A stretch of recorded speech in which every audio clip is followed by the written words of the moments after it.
بسم الله الرحمن الرحيم.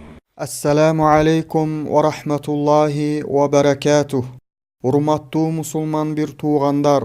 Azır sizler бүткүл dünölük çoğun alımlar uyumunun müçösü, uçurdagı İslam dünyösündökü en körünüktүү alımdardın biri bolgon Şeyh Salih Fawzandın musulman adam tilin paydasız sözdörden saktoosu jönündökü kıskaça kayırloosun uga alasızlar.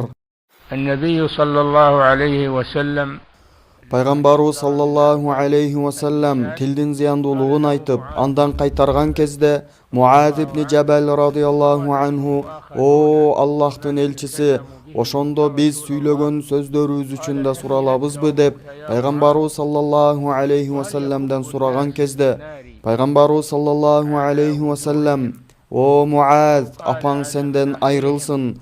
Адамдар тозокой жүздөрү менен ыргытылуусуна жалган сөздөрүнөн башка эмне себеп болмок эле" деп жооп берет. إلا حصائد ألسنتهم يجب على الإنسان أن Адам يحفظ тилин арам болгон жаман пайдасыз сөздөрдөн тыйып сактоосу милдет экендиги тууралуу акындар мындай деп айтат.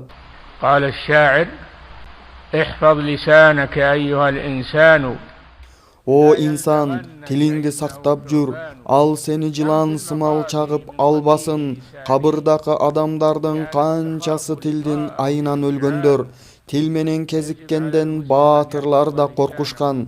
Андыктан мусулман адам өзүнүн тилин арам сөздөрдөн дайым сактап жүрүүсү милдет.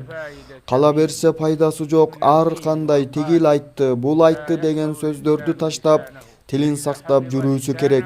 Эгер инсан тилин сактаса, анда ал башка дене мүчөлөрүн да сактай алат. حفظ بقية أعضائه